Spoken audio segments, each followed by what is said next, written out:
es el entorno político que está viviendo Lutero, previo a la existencia de Lutero, desde un punto de vista de la filosofía política.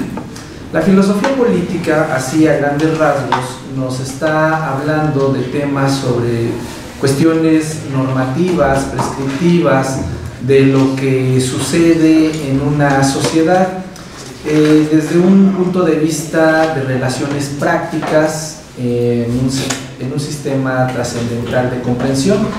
Entonces, para no enredarnos tanto en cuestiones filosóficas, sino nada más tratar de enfocarlo, si no se volvería bastante complejo, quiero mencionar que el entorno que va a vivir Martín Lutero es que en la Edad Media, en la Baja Edad Media, es decir, por ahí de 1100, 1200 de nuestra era, está sucediendo que la sociedad se encuentra dividida en una cuestión estamental. Cada grupo tenía un lugar específico en la sociedad. Los estamentos están marcados desde el nacimiento. Cada persona, conforme nacía, era su rango social y no había posibilidad de cambiarlo. Esto porque hay una tradición que viene de Tomás de Aquino, y que Tomás de Aquino lo toma. Bueno, Tomás de Aquino viene a ser el teólogo que fundamenta esta cuestión estamental, pero está tomado previamente desde la época de los griegos con Aristóteles. No olvidemos que Tomás de Aquino es un aristotélico totalmente. Entonces Aristóteles ya menciona que el universo, el macrocosmos, se encuentra ordenado de tal manera como las estrellas. Las estrellas tienen un lugar, un punto fijo. Para ello toma algunas tesis de Ptolomeo que son, para nuestros días serían totalmente absurdas, porque habla de 7 esferas y esas 7 esferas se tienen que mover de una manera tal para que nosotros veamos que se mueven las estrellas, y finalmente las estrellas parece que están fijas en la esfera celeste. Bueno, a partir de esas tesis ptolomeicas, Aristóteles considera que todo tiene un lugar definido en el mundo, en la sociedad. Eso lo retoma la Quinatense para poder fundamentar que la sociedad está de una manera estructurada y no hay posibilidad de poderla cambiar. Entonces, el sacerdote, los ministros de la iglesia tienen esta posición que los pone en la pirámide social, pues en la punta de la pirámide, ¿no? Posteriormente están los señores que tenían tierra, los feudos, junto con los soberanos, y ellos a su vez tenían debajo de sí a los siervos, estas personas arraigadas a la tierra, que no se podían mover y que vivían siempre bajo el yugo de su señor feudal. Bueno, entonces este señor feudal en algunos casos se convertía en príncipe porque apoyaba alguna guerra de estas llamadas cruzadas, en donde apoyando al sistema eclesiástico podían obtener territorios. Entonces era una estructura estamental totalmente rígida, cada quien estaba en su lugar, no había posibilidad de cambiarlo, y estos estamentos se vieron de alguna manera sacudidos en el 300, en el siglo XIV,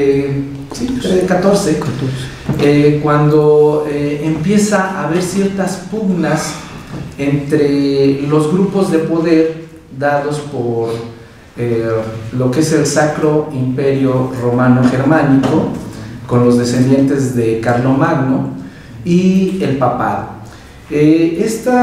Empieza a haber una rivalidad entre saber quién tenía el poder para poder dirimir sobre las cuestiones sociales o políticas que se estaban dando dentro de los territorios.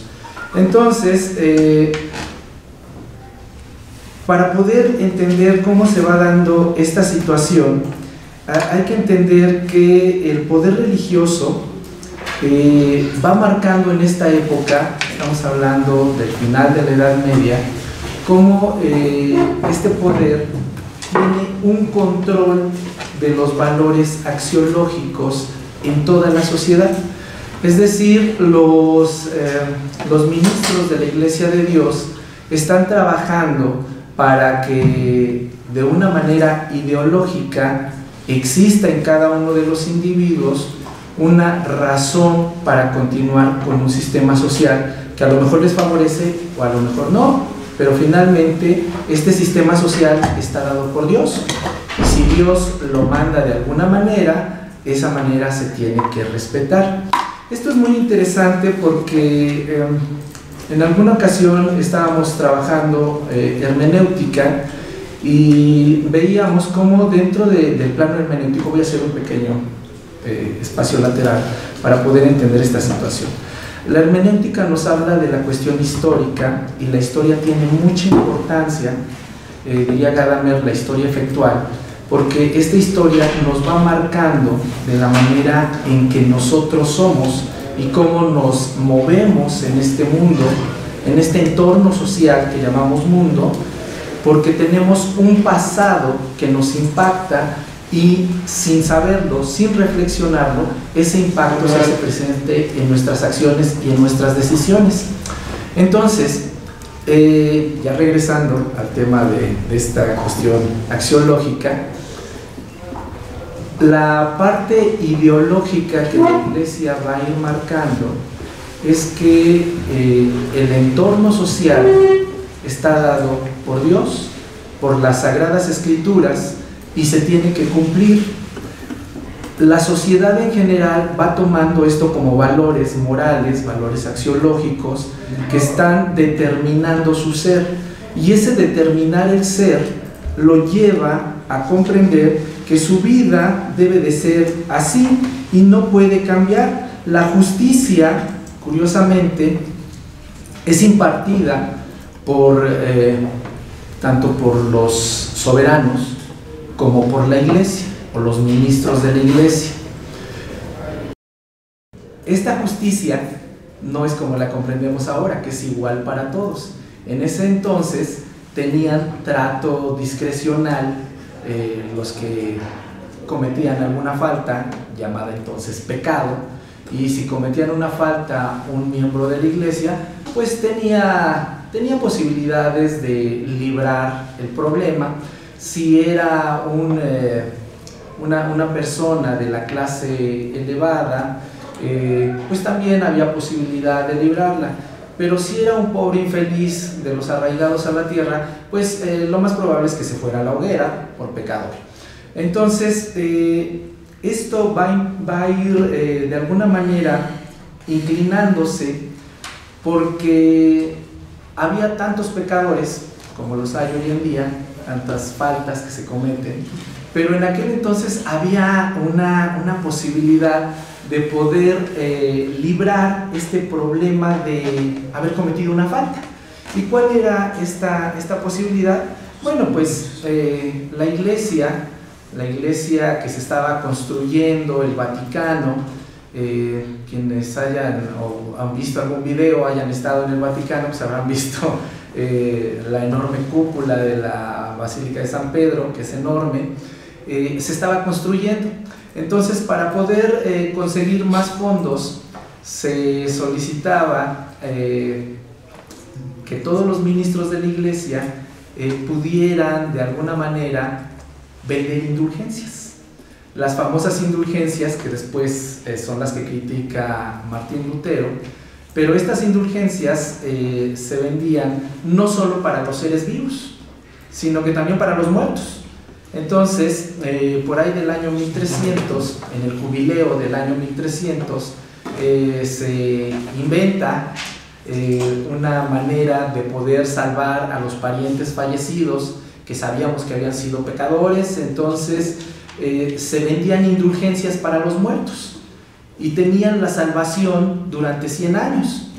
Esto fue en un inicio, 100 años para los que compraron indulgencias en el jubileo del 1300, pero posteriormente, como vieron que era buen negocio, pues el tiempo se fue recortando, después se cambió que eran 50 años, y 50 años también parecían muchos, entonces le recortaron y fueron 25, y muchas personas estaban ansiosos de salvar a sus parientes o incluso ellos mismos, salvarse de ir a ese lugar terrible que era el infierno, así como se vendía la idea de que el infierno era lo peor que te podía pasar porque te ibas a estar achicharrando en esos lugares eternamente, y las personas pues tenían en este espacio comprensivo esta idea de que pues no querían terminar ahí, porque finalmente parece que todos en algún momento hemos cometido alguna falta, y la Iglesia lo manejó muy bien, porque esta idea de la confesión, como se fue haciendo, era para que el clérigo estuviera consciente de quiénes eran los que habían cometido falta, y entonces exigirles que tenían necesidad de salvar su alma. Originalmente la manera de salvar el alma, como lo maneja la Iglesia cristiana, es que era apegándose a los cánones de las Sagradas Escrituras, haciendo obras de buena voluntad, arrepintiéndose de las faltas, y además pues rezar los Padres Nuestros y hacer acto de constricción. Entonces esto se estaba manejando de esta manera, en que la Iglesia se fue apartando de estos principios originales para después empezar a solicitar recursos, porque los necesitaba primero para construir su enorme espacio, lo que es el Vaticano, pero no solo para eso, sino que era muy buen negocio el vender las indulgencias. Entonces era constante esta manera de estar exigiendo todo este sistema de hacerse de recursos. Ahora, la Iglesia también tenía otro sistema que era novedoso para la época, más allá de toda esta cuestión ideológica, porque la ideología para esos entonces, no como la conocemos hoy en nuestros días, como se ha venido manejando a principios del siglo XX, sino que en ese entonces era de una manera un tanto pragmática, no teórica, sino que era un pragmatismo sustentado en valores religiosos.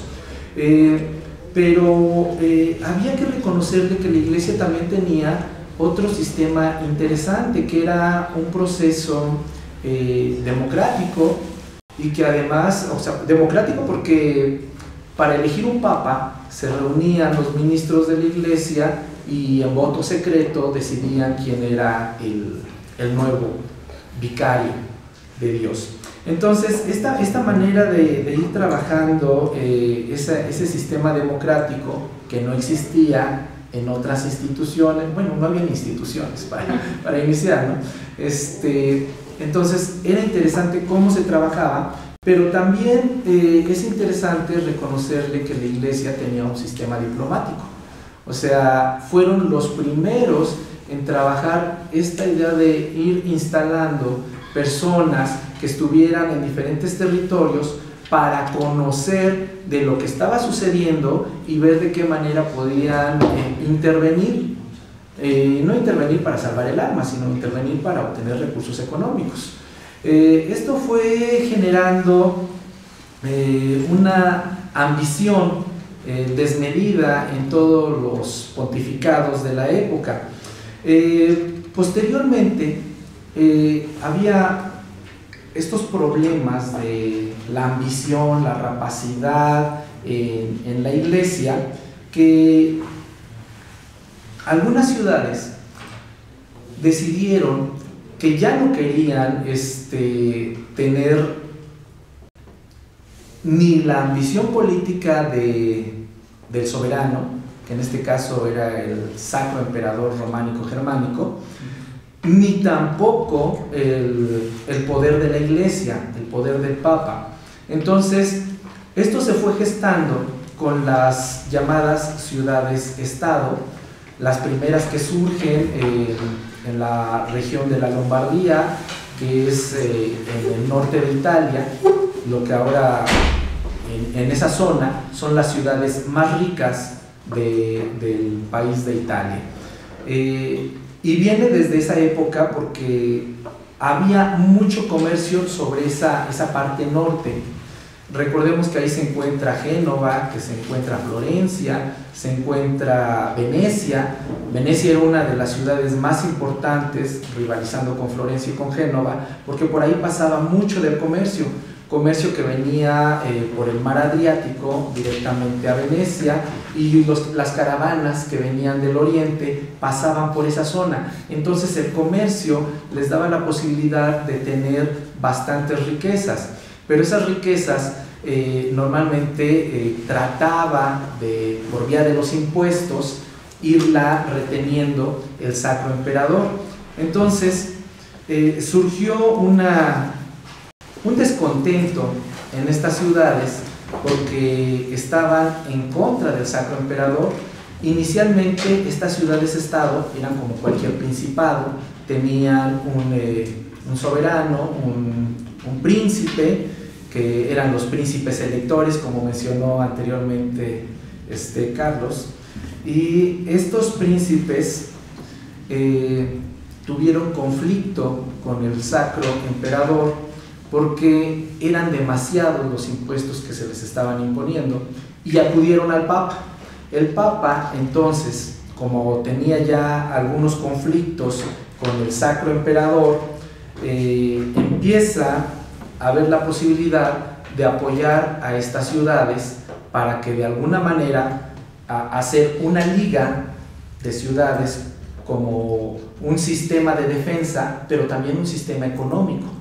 Las ciudades vieron también la necesidad de reunirse porque unidos podían repeler al ejército del Sacro Imperio Romano Germánico. Entonces el apoyo de la Iglesia, del Papa, fue decisivo para que pudieran ir controlando los avances del Sacro Emperador. Llegado un momento determinante, esta reunión, esta liga puede controlar al emperador, termina con su poder, aunque no niegan el poder que tiene el emperador, sí le niegan la posibilidad de decisión dentro de la ciudad, y por eso es que se va generando la llamada ciudad-estado. Es decir, hay un emperador, le reconocen toda su majestad, pero el tener majestad no implica que tenga poder en la ciudad. Es decir, las ciudades empiezan a tener cierta independencia. Y esto es muy interesante porque va a dar paso a la generación de la idea del derecho. Algo que nada más estaba exclusivamente dado al derecho natural. Derecho natural se refiere al derecho que está dado de manera natural, como lo menciona el mismo Aristóteles, por una estructura divina, que lo retoma Tomás de Aquino, y dice, este derecho natural está dado por Dios. Entonces Dios es el que de alguna manera en las Sagradas Escrituras ha dicho cómo es que debe de organizarse el entorno social. Entonces ese derecho natural entra en conflicto con el derecho positivo. El derecho positivo es el que se dan los hombres a sí mismos, y en este conflictuarse aparece el llamado Código Justiniano, que desde desde el año 533 está 530 y publicado en 533, se va a dar la manera de organizarse socialmente, pero en este Código Justiniano o Digesta Justiniani, lo que se encuentra es que el poder, el máximo poder, lo tienen las estructuras eclesiásticas. Entonces el Papa a su cabeza es el que tiene todo el poder y va a exigir que todos los soberanos se apeguen a las decisiones de la Iglesia. Entonces, ahí empieza, por eso les decía, el punto de vista de la filosofía política, porque empieza a existir la idea de quién tiene el poder o quién debería de tener el poder, o el poder le corresponde a Dios y entonces sería derecho positivo, o el poder le corresponde decidirlo a los humanos de acuerdo a sus necesidades. Estos conflictos se van haciendo cada día más fuertes y tenemos, por ejemplo, a Bartolo de Sassoferrato, que a mediados de 1300 empieza a hablar de cuál es la manera en que puede existir este sistema de poder. Y la propuesta de Bartolo marca 3 puntos. Nos dice: la soberanía no reconoce poder por encima de ella misma. Luego nos dice que la ley solo puede emanar de un poder que sea soberano. Y tercero, la ley se tiene que adecuar a los hechos y no los hechos a la ley.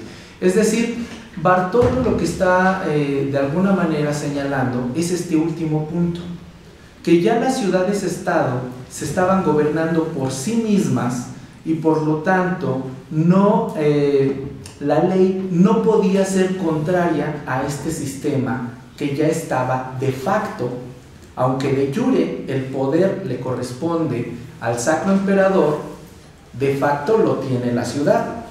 Finalmente, Bartolo no niega la soberanía del germano emperador y esto se va a ir acentuando porque Alejandro III, un papa, va a tener problemas con el Sacro Emperador Romano, Federico de Barbarroja, en el año 1159. Entonces, Alejandro, para poder contener esta pugna que existe entre ellos, apoya a las ligas lombardas, como mencioné anteriormente, las apoya para que se hagan más fuertes y derrota a Barbarroja en el año 1174.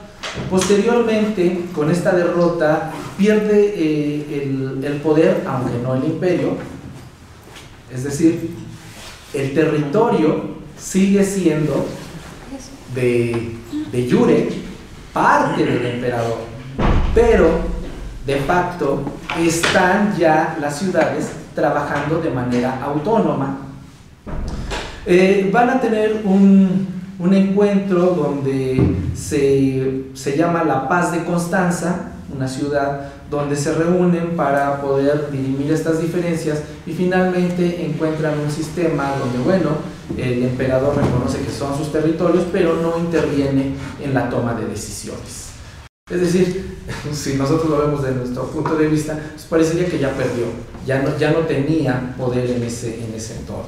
Entonces, esto posteriormente, Inocencio IV,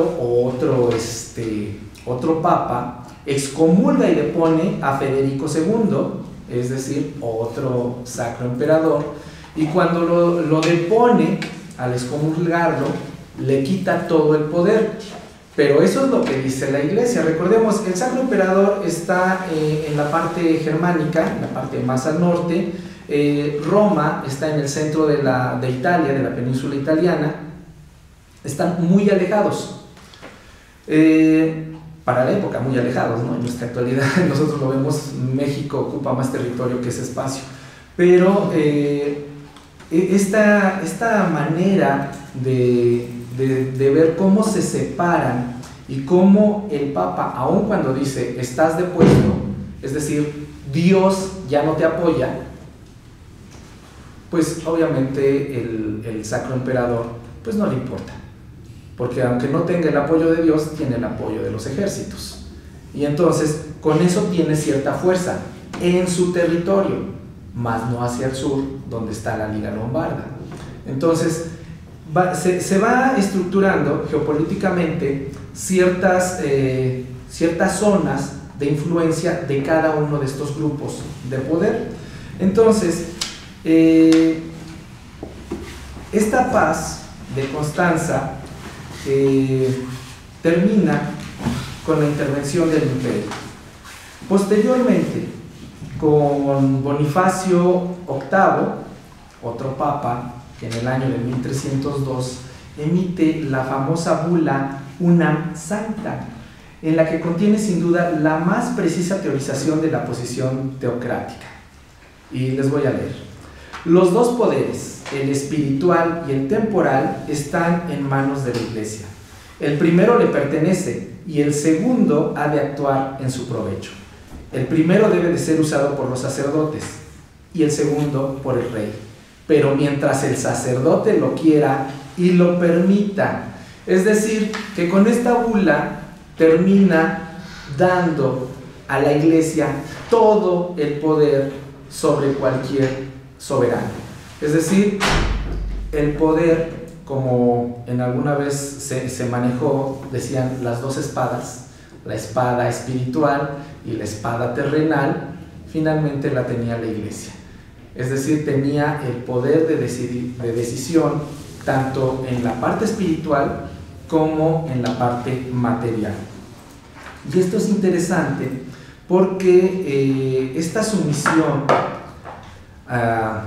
al pontífice nos lleva a lo que después se llamó la plenitud o potestatis, es decir, la total o el total poder en el pontífice, y le daba la posibilidad de gobernar intemporalibus. ¿Qué es esto? Pues que en la cuestión que ya no tiene que ver con la parte de las almas, sino con la parte material, y tenía todo el poder de decisión.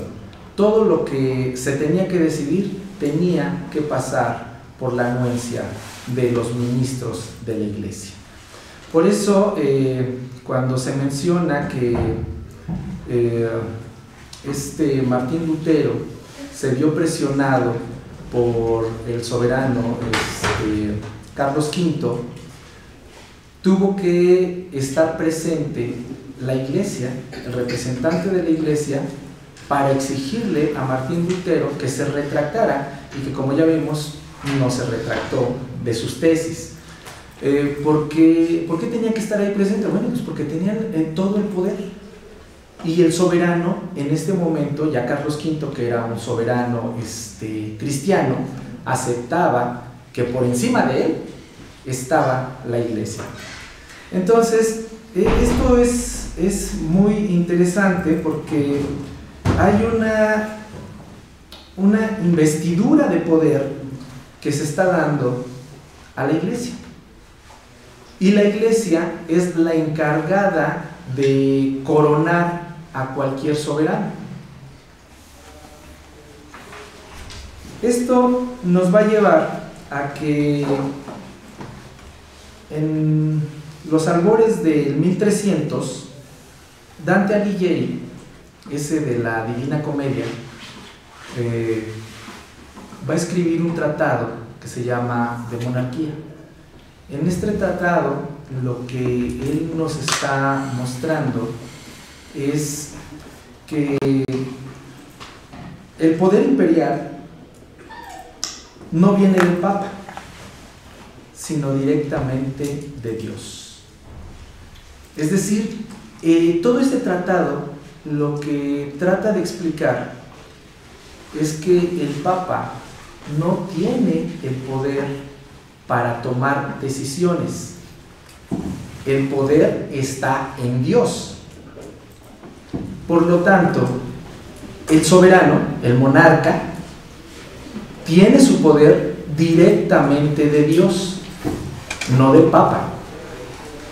Es decir, Dante hace todo este tratado para reclamar el poder temporal que estaba ya en manos de la Iglesia. De esta manera, la monarquía empieza a tener posibilidad en derecho de poder fundamentar que su poder no le deviene del Papa, sino de Dios. Y entonces las dos instituciones, tanto la Iglesia como el Sacro Imperio Romano Germánico, estaban dados por Dios. Ni uno ni otro tenía mayor poder, pero lo que sí remarca en este tratado Dante Alighieri es que deben de ser autónomos. Marca ya diferencias. Esto puede ser interesante porque Dante lo que está remarcando es que Dios le dio a Cristo el poder, y el poder de Cristo se pasa a Pedro cuando le entrega las llaves, que le menciona, por ahí hay una carta que menciona: a ti, Pedro, te entrego las llaves del cielo.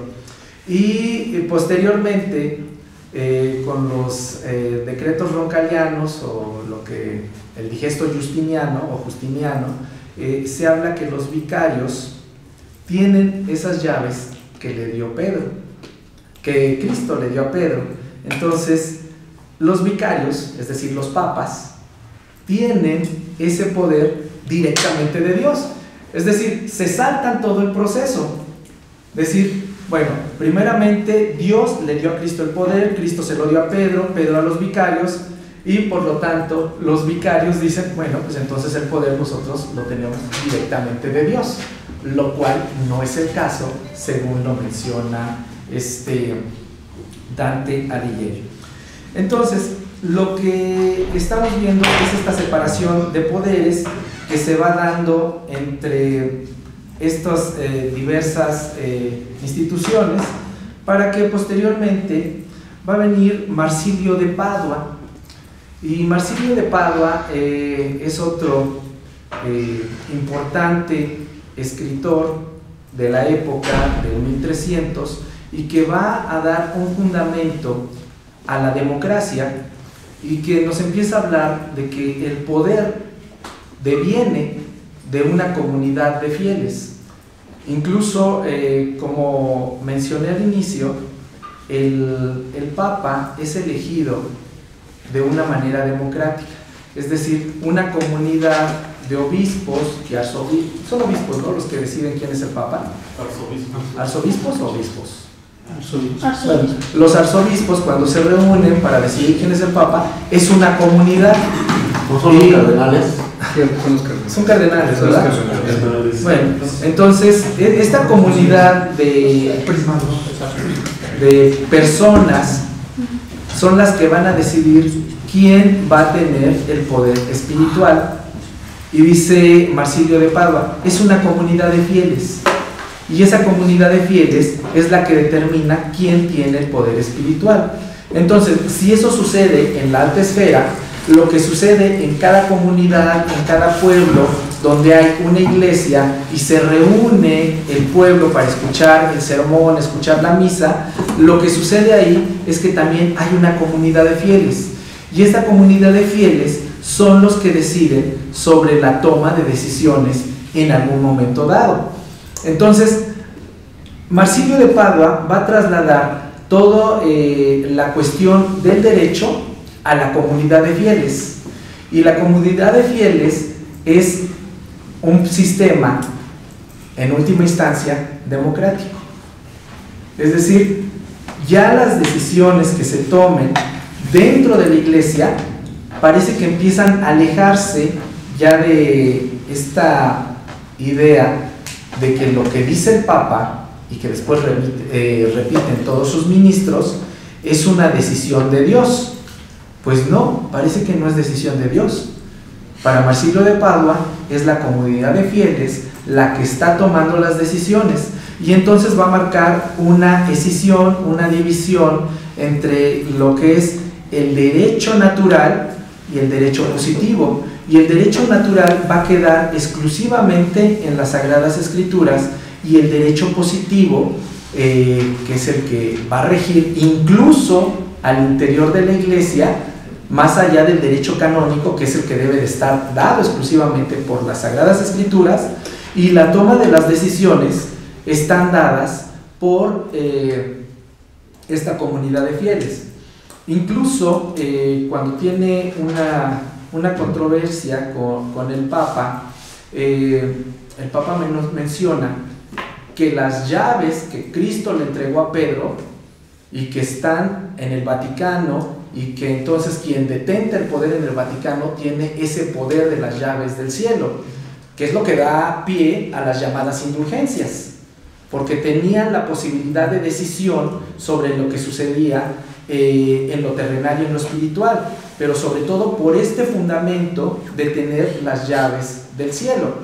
Y para Marsilio de Padua menciona, bueno, pues las llaves se las entregó Cristo a Pedro, pero Pedro no se las entregó al Papa. Por lo tanto, no hay fundamento para decir que el Papa tiene las llaves del cielo. Y esto viene a dar al traste con toda esta idea del poder del Papa para decidir quién puede ir al cielo o quién no. Y también va a ir en contra, posteriormente, de las llamadas indulgencias. El argumento final es que cuando Martín Lutero está haciendo mención en sus 95 tesis, sobre todo, está enfocado a las indulgencias. El problema de las indulgencias es que reclama Lutero que el Papa no tiene poder para decidir quién se va al cielo, ni mucho menos debe de cobrar por ello. En una de las tesis menciona que para poder obtener el cielo se debe de seguir lo que está en las Sagradas Escrituras, y las Sagradas Escrituras habla de que debe de haber un acto de constricción, un verdadero acto de constricción, y además cubrir con una penitencia. La penitencia debería estar dada por Dios, pero como no hay posibilidad, entonces quien emite la penitencia es el ministro de Dios, que son los curas o el mismo Papa. Pero la penitencia no exige que se dé dinero, porque las Sagradas Escrituras nunca mencionan que el cielo se puede llegar a él por vía económica. Entonces ese es el reclamo que tiene Martín Lutero. Lo curioso es que si nosotros entonces revisamos toda esta cuestión del derecho, eso ya estaba previamente. No es realmente tan novedoso lo que está haciendo Lutero. Lutero nada más va a llegar a remarcar lo que ya estaba tanto en Dante como en Bartolo de Sassoferrato o como también en Marsilio de Padua. Es decir, él, como un teólogo de la Iglesia cristiana, es muy probable que haya leído a estos autores y por lo tanto tenía conocimiento de esta idea del derecho y cómo estaba ya el problema de la división de las dos espadas, del poder espiritual y del poder material o poder terrenal, que propugnaba el Papa. Entonces, cuando él a finales de octubre de 1517 emite sus tesis, en estas tesis lo único que está marcando es algo que ya estaba dado previamente. Se le reconoce a Lutero su importancia porque después generó movimientos sociales a partir del énfasis que él ponía en sus exposiciones públicas, y que movía a los fieles a de alguna manera reflexionar sobre esta posibilidad del poder, y que la Iglesia no tenía ese derecho a cobrar indulgencias. Entonces, el argumento es este: Martín Lutero solamente recopiló lo que ya estaba dado previamente en un proceso de derecho que se venía gestando desde el año 1300. Muchas gracias.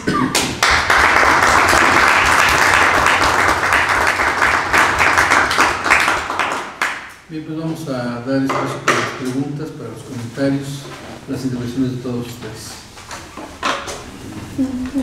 Sí. Bueno, cuando menciona que la Iglesia empieza con esto de la venta de indulgencias, pues esta se empieza a separar un poco de las capacidades morales que se fueron adjudicando a la sociedad. Entonces me remontó a la idea que Maquiavelo tenía, de que para conseguir el poder hay que desencadenarse de las ataduras morales. ¿Se podría aplicar el término de autoritarismo en lo que ejecutaba la Iglesia en ese entonces? Bueno, el concepto es más actual. Autoritarismo es un concepto más actual. Es de pues, prácticamente del siglo XX. Sí, entonces, podríamos decir que lo que está haciendo la Iglesia es la plenitud de poder. Por eso mencioné la plenitud o potestades. O sea, recordemos que también el lenguaje juega un papel muy importante. Dependiendo del lenguaje, es lo que mencionaba sobre la hermenéutica. ¿Cuál es nuestra tradición y qué es lo que estamos mostrando en el lenguaje? Aún sí que nosotros lo queramos decir, o sea, las palabras que estás utilizando o que cada uno de nosotros utiliza está mostrando todo el bagaje que tienes detrás. Entonces, decir que el Papa era autoritario, pues desde nuestra época, pues sí lo podemos decir, pero en su momento no era autoritario. Era el poder por el cual estaba investido y que tenía esa posibilidad de decisión, la llamada plenitud o potestades. Incluso centralismo ya sería un término más actual, ¿no? No sé. También, sí, sí. Que también podemos decir, desde nuestra época, sí había un centralismo. Claro. Gracias. Yo sí tengo una pregunta y un comentario. Sí. Hay un ambiente espiritual, en efecto, que permite que de pronto Lutero pueda convertirse en Lutero. Es decir, no es tan sencillo pensar en todo lo que pudo haber sido si no existían las condiciones de los aires de reforma, los movimientos heréticos del siglo XII, XIII, incluso hasta la aparición del libro de Boccaccio de Camerón, que hace narración de todas las perversiones sexuales de la Iglesia. Es decir, hay un ambiente espiritual que florecía en la literatura, y por supuesto se estaban dando las bases jurídicas que permitían de algún modo cuestionar el poder de la Iglesia. Sin embargo, de pronto me parece que estás reduciendo el aporte de Lutero solamente a la crítica de lo que hace de las indulgencias. Eso no es la parte importante de Lutero. Esa es la parte, digamos, de la revolución que permite que Lutero tenga un impacto fuerte en Alemania y posteriormente después en buena parte de Europa. ¿Cuál es la parte importante de Lutero? ¿En qué momento Lutero se convierte en un sujeto trascendente que va más allá de una crítica a una forma de enriquecimiento de la Iglesia? Y yo creo que está dado en otro punto. Las indulgencias, precisamente las neodecenotesis, es un cuestionamiento de las indulgencias. Pero hay otros textos donde en efecto Lutero plantea varios problemas que en ese momento sí eran, que tampoco eran tan originales, en eso estoy de acuerdo contigo, pero que le dan un cierto sentido a la presencia de Lutero. ¿Cuáles son estas? Una de las preocupaciones fundamentales de las reformas europeas va a ser el problema de la salvación del hombre. Y precisamente lo importante de Lutero está en esa transformación, en ese cambio de cómo debe de ser o cómo se puede visualizar o cristalizar esta salvación del hombre y su justificación. Es un problema teológico, no es un problema solamente de monedas, de dineros. Sí, claro, tiene que denunciar la corrupción de la Iglesia, pero no ese es el punto central del pensamiento luterano. Entonces, en esta dinámica, mi pregunta va dirigida precisamente hacia, en ese momento de la construcción histórica que tú nos das, que a mí me parece muy interesante porque nos coloca, digamos, las bases para entender dónde se mueve la posibilidad de Lutero. ¿cuáles serían aquellos otros elementos que hacen importante a Lutero? ¿Sí? ¿Qué otras cosas de pronto se pueden plantear en los aspectos teológicos? ¿Qué pasó? ¿Qué descubrió en el libro de los Romanos para que eso le sirviera de inspiración para prácticamente romper con toda la estructura de la visión salvífica del que la Iglesia va manteniendo a partir de rituales, a partir de la autoridad de la Iglesia, a partir de la patrística? Es decir, hay algo más allá de Lutero. Bueno, los personajes de la historia es curioso porque muchas veces a lo mejor lo que hace un personaje no es lo que realmente hizo el personaje, sino lo que vino después del personaje. Entonces, en este caso, desde mi perspectiva, es que Lutero retomó lo que ya estaba en su entorno y él simplemente lo expresó con vehemencia. Lo que la sociedad hizo, esa comunidad de fieles que yo ya estaba marcando con Marsilio de Padua, es lo que realmente provocó un cambio, porque Lutero por sí mismo no hubiera hecho más. Él lo que hacía era escribía y debatía, pero la comunidad fue la que se movió. Pero en cuestiones de derecho, que es la parte que a mí me interesa, la que yo abordo, en cuestiones de derecho, todo lo que ya está ahí marcado en Lutero ya estaba. Realmente novedad no encuentro yo en Lutero. Lo importante es que Lutero no niega las Sagradas Escrituras. Lutero hace un reclamo a la manera como se está manejando la Iglesia. Incluso Carlos lo mencionó, cuando visita Roma, lo que se da cuenta es que el Vaticano es la nueva Babilonia. O sea, él al llegar ahí queda impresionado por la manera como se conducen todos los ministros de la Iglesia. La mayoría tiene mujeres, tienen hijos, hacen grandes bacanales. Entonces, él lo único que hace es estar en contra de la estructura de la Iglesia, más no de las Sagradas Escrituras. Nunca niega las Sagradas Escrituras.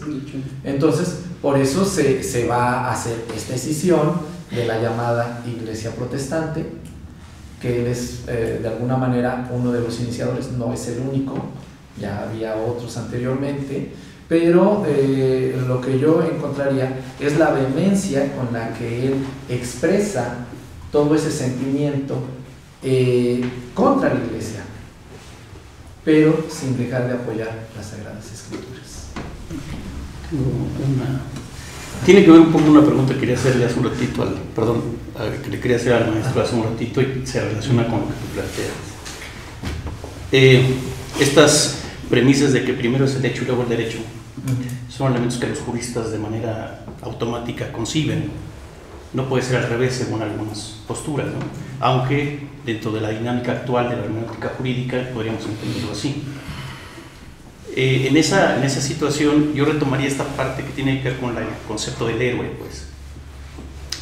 Me parece que Lutero, más allá de una cuestión idílica, creo que este no es el foro para eso, sí tiene una serie de características y por eso se constituye una figura importante. Lo mismo lo planteo un poquito por lo que pasaba con Juárez, pues. O sea, el maestro decía que Juárez no es el que detenta la idea del protestantismo. Sí lo hace, porque es el que determina normativamente cómo se puede generar el proceso, digamos, una parte de legitimación, pero también jurídica. Y cuando hablamos de lo jurídico, estamos hablando de un elemento que te permite, da permiso para hacerlo y además te lo permite de forma tácita. Quizá en este caso, la parte de Lutero en ese plano permite una nueva forma de abordaje, pues. Las circunstancias se fueron dando, se fue constituyendo en su momento, pero quizá ese fue el elemento primario, ¿no? Nosotros dentro del ámbito académico tenemos figuras intelectuales, teóricos, que no es que lo hayan dicho mejor que otros, ¿no? Sino es la forma de decir las cosas, y a veces eso quizá generó los elementos necesarios para que se detonara en esa situación. Mi pregunta tiene que ver con eso. ¿qué pasa con esta? Los ejemplos del derecho canónico van a permitir inclusive generar propuestas para lo que después el derecho será como tal. Digo, el derecho romano y el derecho canónico tienen cierta relación intrínseca, es una cuestión intrínseca. No me parece que estén tan alejados, pues. En ese sentido, ¿cómo se van generando estos procesos normativos para la posibilidad de un proceso absolutista, por ejemplo, tan determinante y que el Papa tuviese tanta injerencia? ¿Cómo se dan esos procesos? O sea, no creo que hayan sido tan simples, ¿no? Me imagino.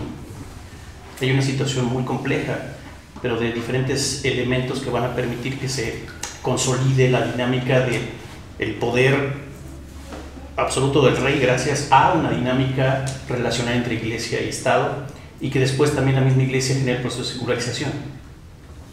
O sea, desde dentro la iglesia es la que genera la secularización. Por ahí va la pregunta. Mira, a ver si estoy entendiendo. Efectivamente, el derecho canónico está relacionado con estos derechos, código justiniano, Digesta Justiniani, y está basada principalmente en un importante jurista romano, que es Ulpiano. Pero Ulpiano, cuando hace o escribe parte del derecho romano, no lo fundamenta tanto en cuestiones teológicas, sino que cuando Justiniano solicita hacer todo un sistema de derecho, que va a ser el derecho canónico, en el 530, lo que está tratando de fundamentar es el poder de la iglesia. Entonces, todo lo que se retoma del derecho romano es lo que le conviene a la iglesia. Entonces, de ahí nada más se toman partes, son secciones, algunas hasta descontextualizadas, para tratar de favorecer a la iglesia y mostrar que la iglesia tiene el poder terrenal, no solo espiritual, sino también el terrenal, y por lo tanto está por encima de todos los soberanos. Hasta ahí parece que... Pero después mencionas que la iglesia o el derecho canónico da pie al absolutismo. No, me refiero al proceso de colonización y que todos los elementos constitutivos de la misma le van a permitir generar la secularización con el tiempo, ¿no? Ay, no, Esa es una pregunta, no es una afirmación, es una pregunta. O sea, eso sí es una pregunta, el otro es o sea, algunos suponen que el proceso de secularización obviamente la Iglesia Católica lo genera, habrá que ver cómo, porque la gente supondría que gracias a Lutero el proceso de secularización se va a generar, pero me parece que ya es interno. Bueno, la cuestión secular, secular, lo que tiene que ver con el tiempo, el século, de ahí viene el término secular, lo que va con el siglo, con el tiempo de los humanos, no el tiempo divino. Entonces hay una separación. Esa parte secular, lo que tiene que ver con el poder, yo creo que ya estaba de alguna manera prefigurado en lo que mencioné sobre el Marsilio de Pablo, cuando él está hablando que el poder está dado por la comunidad de fieles, porque él es el primero que va a mencionar, bueno, según yo, algunas investigaciones que he hecho al respecto, no encontré a alguien más que mencionara que el poder dependía de una comunidad determinada, sino más bien el poder, como mencionaba la compañera, centralizado. Entonces, cuando él está hablando de esta comunidad de fieles, está hablando ya de una cuestión secular. Pero también hay algunos críticos que han mencionado que la cuestión secular ya estaba al interior de la iglesia cuando eligen al Papa. Entonces, pero aquí es una crítica que se dice que es secular la elección del Papa. Yo diría que no. La elección del Papa no es secular, porque es por miembros investidos de poder religioso los que lo van a elegir de manera democrática, más no secular. Entonces, cuando ya empieza Marsilio de Padua a hablar de la comunidad de fieles, es donde podríamos ver que ahí empieza ya la parte secular, porque entonces está involucrando a todos los fieles que asisten o que están bautizados y asisten al centro de fe, a la iglesia, para poder de alguna manera participar de la comunión con Dios, porque en ese momento también se empieza a exigir, el rito era que nada más el cura era el que tenía la posibilidad de beber del cáliz y de tomar la hostia, pero también Marsilio de Padua va a exigir que este proceso sea para toda la comunidad, porque están comulgando con Dios. En el momento en que llegan ahí, pueden ser parte de esa transubstanciación del cuerpo, de la carne y la sangre de Cristo. Entonces, la comunidad de fieles va a ser el primer paso de la secularización que mencionas. La parte de lo que decía un poco sobre el primero el hecho y luego el derecho, digamos, se genera la normatividad a partir de una serie de elementos para, digamos, solventar un proceso normativo, digamos, ¿no?, en ese plano. Por eso la importancia, y digo que lo retomaba un poco con lo de Juárez, porque me hizo mucho ruido el comentario del maestro hace un rato cuando decía que Juárez no es el que le da, digamos, el proceso, no sé, de asequibilidad, pues, a la parte del protestantismo en México. Mi comentario tiene que ver un poco con lo que planteas y lo relaciono con Lutero. O sea, en el caso de Lutero, sí es el parteaguas, digamos, por la dinámica y todo lo que se genera. Es decir, por eso retomé el concepto del héroe. O sea, aunque haya gente que diga que Hidalgo no es el eje nodal del proceso de la independencia, sí lo es, porque es una figura representativa, pues, como figura, un poco a la manera de Hobbes, pues. O sea, la figura representativa que tiene una serie de características, como delegación de una potestas que le permite ser como figura. En ese caso me parece que Lutero podría serlo, porque establece los elementos primarios, pero digamos muy específicos para dar las... Si no, estaríamos hablando de eso ahorita, pues, para acabar pronto. O sea, si no tuviera la importancia de Lutero que se puede permitir, entonces estaríamos hablando de otro, y no de Lutero, como figura. Bien. Precisamente por eso mencioné la cuestión de la hermenéutica y la historia. La historia, ¿cómo es que la concebimos?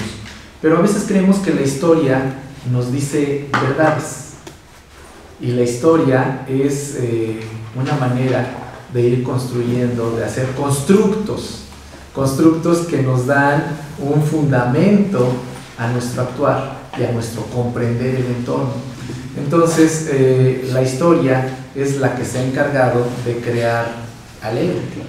Entonces, los procesos históricos son los que nos van llevando a comprender nuestro estado actual. Entonces, pero muchas veces esa construcción histórica, la mayoría de las veces, está falseada. Entonces, falseada en el sentido de que se va adecuando a las necesidades y los intereses del grupo en el poder para beneficiar sus intereses. Entonces, esta idea de que, bueno, sí, estamos hablando de Lutero, sí, me parece bien, hay que hablar de Lutero. Tuvo su importancia, claro que la tuvo. La tiene todavía, incluso la iglesia luterana.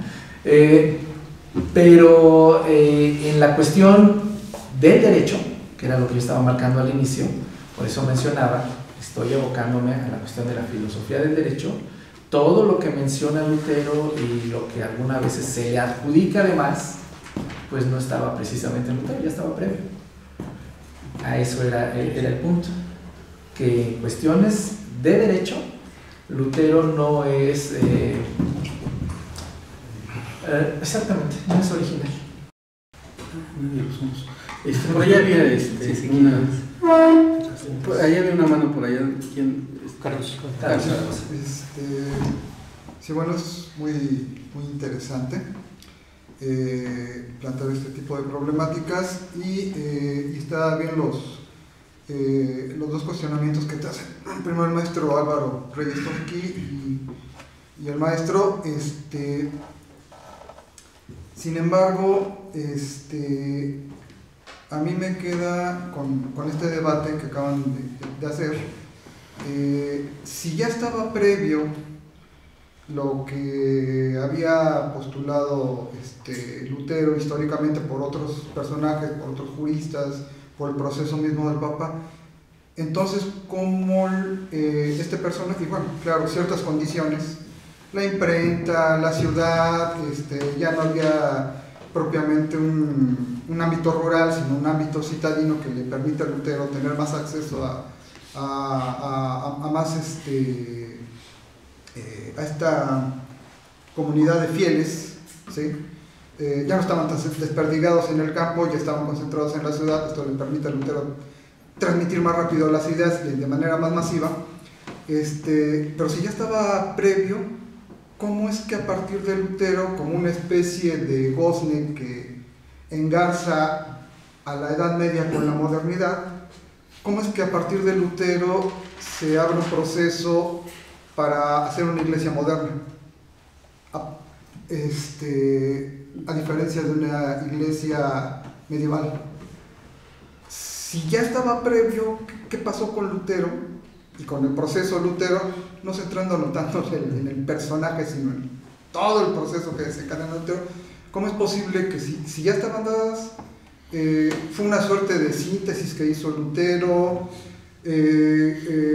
no fue una novedad, o sí fue una novedad que originó esta iglesia moderna, y en el sentido de que ya no hubo una iglesia monolítica cristiana, sino a partir de ahí hubo cristianismos, ¿no? El maestro Carlos mencionaba que, bueno, ni el protestantismo es el protestantismo también monolítico, sino son protestantismos. Entonces ahí se puede hablar de que hay cristianismos, pues, pero esto ya es moderno. ¿Cómo entender esto, no? Que a partir de Lutero, si es un simple, bueno, no lo dijiste tú obviamente, quizá ahorita estoy sintetizando, simplificando mucho, si es una especie como de repetidor, pero como ese repetidor sí desencadena un proceso en el que la iglesia y la sociedad y la reforma abre la puerta a la modernidad. Bueno, primero, no es una iglesia moderna, es una iglesia distinta, apegada a las Sagradas Escrituras. Sigue siendo casi la misma estructura cristiana, nada más evita la parte de retribución económica, pero el luteranismo prácticamente está pegado al cristianismo. Por lo tanto, yo no diría que sería moderno. Moderno tiene que ver con otras concepciones, con cambios de paradigmas. El cambio de paradigma de lo moderno tiene que ver con lo secular, tiene que ver con cambiar esta idea, lo que mencionaba de los estamentos. Cada cosa está en su lugar y mantiene un orden. Entonces, cuando viene la parte de lo que consideramos modernidad, es que ese orden ya no va a estar totalmente dado, como según se había mencionado desde Tomás de Aquino. Quizá lo que podríamos ver de moderno en esta situación es que Lutero va a cambiar la estructura del ordenado.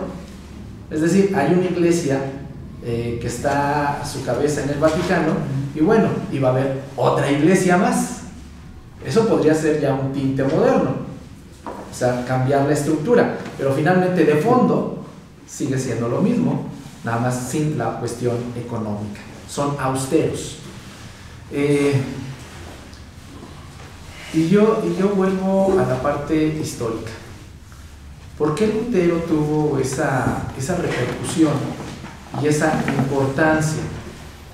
Bueno, recordemos que nosotros le vamos dando la importancia a ciertas cosas cuando hablamos de ellas, pero recordemos también que por esa época se va a crear la iglesia anglicana en Inglaterra.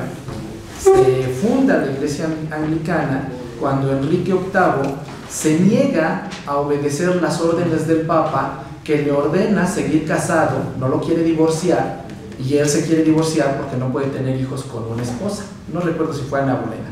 Pero entonces, cuando el Papa le dice, tú sigues casado, dice, ah, sí, yo soy soberano, estoy en mi territorio, y entonces creo mi propia iglesia que no depende del Papa.